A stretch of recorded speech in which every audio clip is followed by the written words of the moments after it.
রাধিনের কেবল মনে হতে লাগলো এই বুঝি গলির বাঁকটা শেষ হলো। সে ঘামছে, হাতে ভাঁজ করা টি শার্টটা কুঁকড়ে তার হাতের মুঠোর ভেতর মসলিনের কাপড় হতে লাগলো যেন। সম্মোহিতের মতো রাধিন হাঁটছে, সে যেন ভুলে গেল তার গন্তব্যের কথা। কি অদ্ভুত একটা দৃশ্য তার মনের মধ্যে ঘুরপাক খাচ্ছে। সেটা কি স্বপ্ন না বাস্তব বুঝে উঠতে পারছে না। সেটা বারবার চোখের সামনে ভেসে বেড়াচ্ছে, আর ক্রমশ সে ঘুরিয়ে ফেলছে। পাক মিলাতে না মিলাতেই হারিয়ে ফেলেছে পথ। সেই গানের কলিটা তার গানে গুনগুন করছিল। ছোট্ট একটা গায়ে ছোট্ট একটি ঘর গুনগুন করছে। নির্জন একটা অসমাপ্ত দোতলা বাড়ির নিচে তলার জানালায় মেয়েটাকে দেখেছ। কেমন যেন নিস্তব্ধ, নির্জন। বাড়িটার জানালার সামনে দাঁড়িয়ে রাধীন মেয়েটাকে বড় রাস্তাটা কোন দিকে জিজ্ঞেস করেছে। কোনো উত্তর না দিয়েই মেয়েটি পথটার দিকে হাত ইশারা করে দিল। রাধীন আলো অনুসরণ করে সেই পথটায় যেতে গিয়ে কেমন জানি ভুলে গেল, এবং একসময় সে টের পেল আবার সে পথ হারিয়ে ফেলেছে।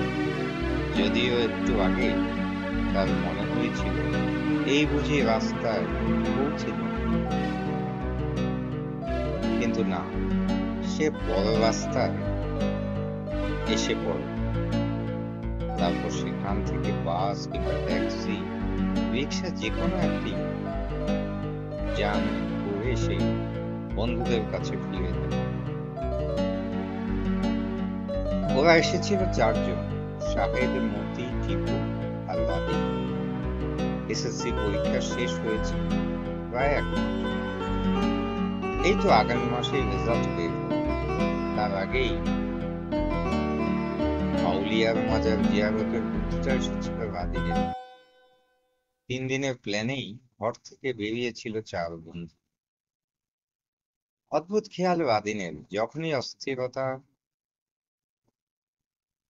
তার মধ্যে ঝেঁকে বসে, তখনই সে তার সাইকেলটা নিয়ে দক্ষিণের দিকে ছুটে যায়, সাঁই সাঁই করে। সাইকেলও যেন চলে বাতাসের গতিতে, পাক খেয়ে খেয়ে। দক্ষিণে কর্ণফুলী, নদীর ঘাটে থাকে বড় বড় রশি বাঁধা মালবোঝাই জাহাজ, নোঙর করা। নদীর তীরে সমুদ্রের বাতাসে রাধীনকে দূর থেকে কোন এক দেশের ডাক আসে যায়।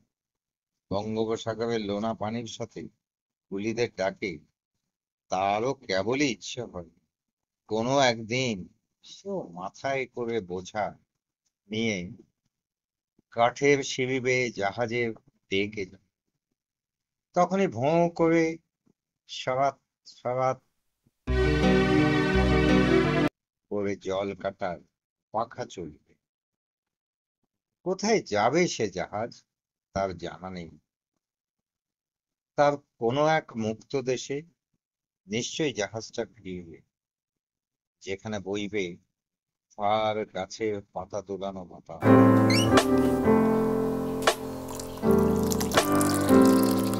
সেই অদ্ভুত সোনালি ঝরার দিনে সে যেন কেবল এক পরাবাস্তবতার দিকে ছুটে চলেছে। এর শেষ কোথায় তার জানা নেই। দিক বিদিক প্রচন্ড গতিতে সে চলেছে। তারা 4 বন্ধু কি দুরন্ত পনাই করেছে। কোথায় সে 4 বন্ধু? রাধীন আবার পথ হারিয়ে ফেলল।